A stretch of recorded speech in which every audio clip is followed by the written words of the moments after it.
There are, said Rossano Brazzi, comparatively few unhappy marriages in Italy. I believe the reason is that Italian wives are wise enough to realize that simply because a man is married does not mean he automatically loses all interest in the opposite sex. And if a husband flirts a little now and then, where is the harm in that? Unless, of course, some busybody takes something innocent and blows it into something big. Then someone gets hurt. That is bad. Very bad. It is also, Rossano announced flatly and firmly, foolish and unnecessary. The place where this conversation occurred was perfect for such talk. It was a comfortably furnished living room in a small London townhouse, located almost within the shadows of Buckingham Palace. The room bore the unmistakable signs of a woman's touch, a woman's occupancy, the richness of the pale blue drapery fabrics at the tall windows, the flowers atop the mahogany piano, the delicate Venetian glass and crystal that graced tabletops and mantel. The woman who was responsible for these touches, however, was nowhere in sight. Rossano Brazzi lounged back in a deeply upholstered black leather chair. He wore a dark red smoking jacket and black patent leather slippers. He sipped at a scotch and soda in the manner of a man of distinction. He inhaled long and deeply on a strong French cigarette, and they are, by the way, the strongest in the world. He was the picture of a true sophisticate, handsome and debonair. He also looked happy, contented, at ease. And he was.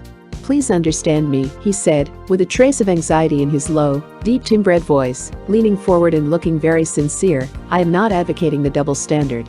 I am not suggesting that married men should flirt. I am only saying that, if a man flirts, he should not permit his wife to be hurt by his foolishness. Take me, for example. I love my wife. We have been happily married for 17 years.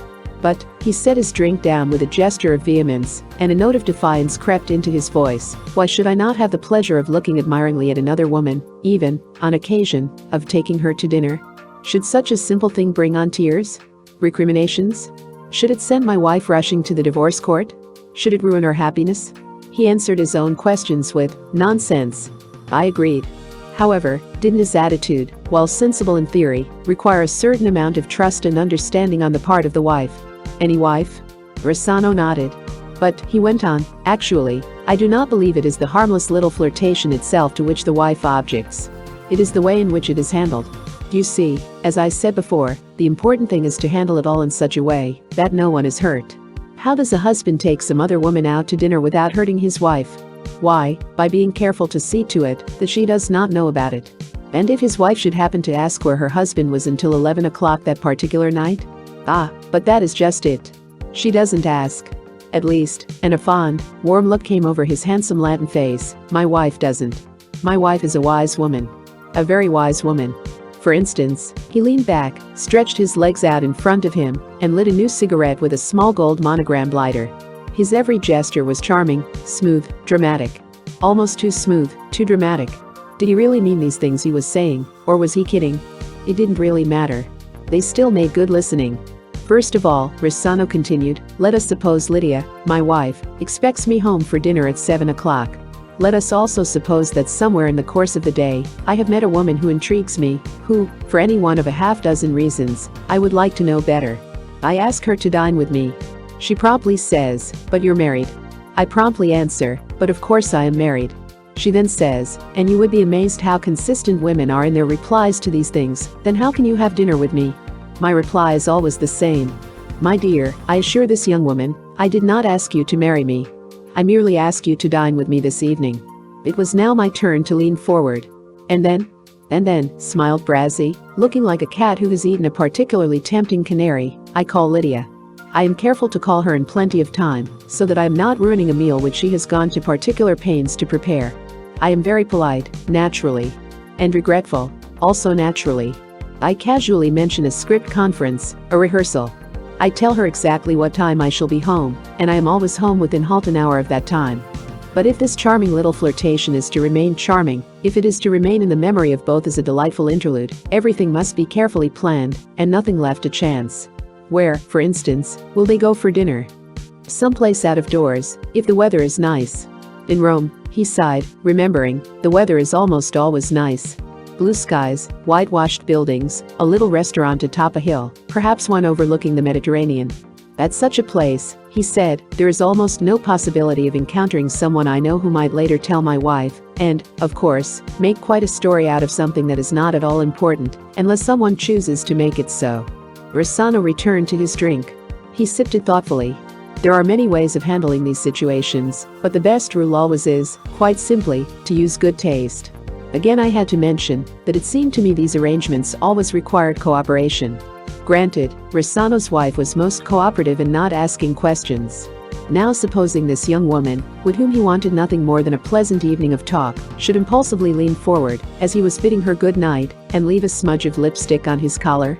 There have even been times, I mentioned, when women have been known to do such things quite deliberately, in order to disturb exactly the kind of happy and understanding marriage which Rossano Brazzi unquestionably enjoys with his Lydia. Rossano put down his glass with a clatter. He looked at me angrily, as though I had been guilty of such a breach of romantic ethics. A man is a fool to get himself into such an untidy situation. Lipstick on a handkerchief? Throw the confounded thing away. Lipstick on a collar? I carry an extra shirt with me at all times. Sometimes, quite innocently, finishing up a love scene with a leading lady or something, she leaves such a smudge on my collar. I change my shirt. If necessary, I would throw away the shirt. I would never come home to my wife with powder on my collar or a blonde hair on my lapel. Instinctively, he reached up and brushed his lapel on this last remark. "And if your wife should ask you, when you get home, whether you had been out with another woman?" Brazzi's eyebrows shot up abruptly. Lydia would not dream of doing such a thing. A clever wife, and my wife is very clever, does not ask her husband if he has been seeing some other woman. She might think it, but until he tells her so, she doesn't know it. If she does not ask, he cannot tell her. The wife must trust her husband implicitly, and he must know that she does. Trust, Brazzi declared gravely and seriously, is the most binding and enduring quality in any marriage. The very first minute a woman starts doubting her mate, the union is over. And jealousy. Rossano threw up his hands. Jealousy can kill a marriage in one blow. But always remember, it takes two to start jealousy. He leaned back, looking very wise. A sensible husband never gives his wife a reason to be jealous. To illustrate his point, Rossano described a typical evening out with his wife. He and Lydia might be dining at a smart restaurant. Perhaps there is a striking, magnificently dressed beauty at the next table. Brazzi sees her, out of the corner of his eye, but that's all. At all times, he shows the utmost consideration for his wife. He never smirks and remarks, "Boy, what a gorgeous dish." He raised a forefinger. "That," he declared, "is where my wife is clever. She's the first one to draw my attention to the attractive woman. She's the first one to comment, 'Isn't she lovely?'" Rossano shrugged. "What can a man say then?" Rossano said that he met Lydia when they both were 16, attending the same school in Florence. At 21, they were married. Rossano studied law and began practicing in Rome.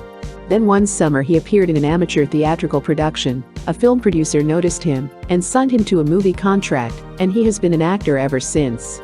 Suddenly, I was thrust into a business where I saw dozens of exciting women all around me. Naturally, like any red-blooded Latin, I was tempted. But Lydia is not, somehow, the kind of wife to whom one is unfaithful. She is too intelligent, too understanding. By giving me the little freedoms she keeps me happy, content. And I think, if I were to start my life over again and marry again, I would still choose Lydia. Why? Because Lydia is the perfect wife, Brazzi answered promptly. She manages the home beautifully. My breakfast is ready on time. My shirts, ties, suits are always clean and in order.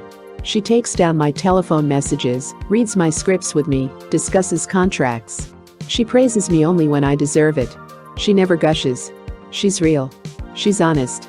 We began comparing the average Italian wife to her American counterpart. We discussed a fact Rossano had brought up earlier, that there are so many more divorces in America than in any country in Europe. Brazzi thought this was partly because American husbands and wives, though they loved each other very much, didn't respect one another as European husbands and wives do. That is, he said, they do not respect one another's right to privacy, to having a little part of themselves that belongs to no one else. A little room, shall we say, marked, no admittance. On the other hand, Rossano said he was sympathetic toward American marital troubles because he feels the United States, compared with Italy, is still an infant nation. We've had centuries of experience, he philosophized. Italian men and women are born with a talent to cope with these problems. But doesn't Lydia ever phone to say she won't be home for dinner? That she's playing bridge, say, or its Italian equivalent, as American wives sometimes do? Never, replied Rossano emphatically. Oh, she may do those things during the day, by the hour, in fact, but she's home in time to prepare a good dinner. The house is always in order. Fresh flowers are on the table. When I walk in, I have the feeling she's waiting for me. That's one of the most important things in marriage, to know that someone is waiting. There are other things too, in the Brazzi match which make it a happy union, in spite of what Rossano insists on confessing as a slightly roving eye. Money, for example. Rossano said his wife never has to ask him for enough cash to get through the day. They have a joint bank account, and Lydia writes a check whenever she needs to. He spends what he likes. I make the money, he declared. But it's ours. And then there is thoughtfulness. If Lydia has stitched up a new slipcover for a chair, Rossano notices it as soon as he enters the room. He remarks about the slipcover, praises his wife, gives her a big hug for making his home more attractive. Anniversaries and birthdays are not forgotten either, Rossano smiled. As a matter of fact, we celebrate our wedding anniversary for a whole week. One night, we have a big party at our house. The next night, we may go to the theater. The third night, we go to a friend's home. And finally, on the last night, we have our own private celebration just by ourselves. In spite of 17 years of married life, Rossano said he and Lydia seemed to have retained the same romantic feelings they had for one another the first day they met. Above all, Rossano admitted with a somewhat sheepish grin, when a man feels he is free to flirt, it is surprising how much of the fun is taken out of it. Drawing on his own experience for an example of this, he told about his trip to the United States a couple of years ago.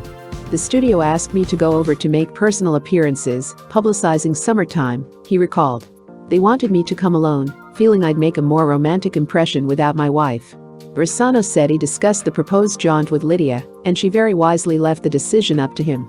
I decided to make the trip, the actor continued. Of course, in the back of my head, I was thinking, oh, this is going to be great. Traveling all around, free, a bachelor. Full of anticipation, a gleam in his eye and a selection of natty new suits in his trunk, Rossano boarded a liner for New York. He was going to have himself a hail. Well, it all started out fine. Every afternoon, he sipped cocktails with the loveliest ladies on shipboard. Every evening, he dined and danced with a different beauty. He was the charming, beguiling Latin lover, the darling of the female passenger list, the romantic Rossano Brazzi, who left each girl palpitating and breathless. But what happened to Rossano? A week later, he declared, I arrived in New York. Do you know what? He sighed heavily. I was homesick. I missed Lydia so terribly much, I started phoning her every night. And then, like the well-trained actor responding to a cue, Rossano asked if I'd like to meet Lydia. I instantly said, by all means, yes. He opened the living room door and called upstairs. A pleasant, easy feminine voice called down in Italian to say that she wasn't properly dressed. Her husband assured her it didn't matter. This was a friend, and female. In a minute, Lydia appeared, pink and plump and bubbly, in a frothy, lacy negligee. I explained that we'd been discussing her marriage. Naturally, I didn't want to leave without meeting her. She beamed happily at her husband. We have a wonderful life, she declared. You could tell at once by her calmness, and by her smile, that here was a wife who understood her husband thoroughly, and enjoyed him thoroughly. Mrs. Brazzi, how do you feel about his leading women? Are you ever jealous, say, of your husband's love scenes with them? Nonsense, said Lydia, much as her husband had said half an hour before. I love his leading women. Rossano is working No. W with Joan Crawford in The Golden Virgin. Miss Crawford is sweet and intelligent. I admire her greatly. The next question was such a bold one, I all but trembled when I asked it. What would you do if you ever found out there was another woman in your husband's life? The room was abruptly filled with peal after peal of resounding laughter. Another woman? Ridiculous. Lydia was rocking with merriment. Oh, he looks. What Italian doesn't? But anything serious? She was still holding her sides. Oh, no, not Rossano. When a man is happy at home, he stays there. And Rossano is happy, very happy. Then your marriage has been successful? The best, said Lydia, her hands in the air in a typical Italian gesture. We are, how you say, compatible. We have fun. Rossano brings home little presents to surprise me. I cook his favorite dishes. In our apartment in Rome, we are always planning parties. We go motoring in Italy, all over. We enjoy doing everything together. Rossano was looking a little wistful. I would hate to think what life would be without my wife, he declared, his voice strangely low. We have grown together. You might almost say, grown up, together. Then there never could be a separation or divorce for the Brazzis. Rossano shook his head, not only to make a negative gesture, but to indicate his wonderment, his puzzlement at such a question. "You Americans," he said, "you do not understand love. Maybe, once in a while, I flirt. Maybe, even, with a wink in her direction, Lydia flirts. What has this to do with a happy marriage? Divorce? Never." Rossano drained the last of his drink, as though to toast his pledge, and the woman he married who still acts like a bride. An aromatic scent of tomato sauce and garlic came floating through the living room. I mentioned something about dinner time and said I'd better be leaving. Rossano Brazzi saw me to the door. "I'd like to ask you something," he said, speaking quickly and quietly. "My studio wants me to come to America on a personal appearance tour for the new picture. Do you think I should go? Without Lydia?" Rossano nodded. Then he caught my thought, and the hopeful look slowly faded from his face. "You are right," he said, resigning himself to it once more. "It wouldn't really be any fun without Lydia. Married men," he said, "they never learn." We shook hands. The door closed softly behind me, and I walked out into the gray, penetrating London fog. Oddly, I felt lonely, for no special reason. It had something to do with the smell of dinner cooking, with a woman's warm, rich, happy laughter, with a feeling I had that, behind that closed door, two people in love had already gone into one another's arms. I somehow knew that at this moment Rossano would be kissing his wife tenderly, laughing softly down into her upturned, worshipping face. People have said, how can a woman like Lydia, who is charming, yes, but who makes no effort to be svelte or stylish, continue to hold the love of a man like Brazzi, a man who, as an actor, is constantly exposed to some of the most beautiful women in the world? I knew. Lydia knew. She is always there, waiting for him, and he knew it. And, when a man is happy at home, he stays there. Maybe men never learn. But women do. I did. Photoplay magazine, February 1957.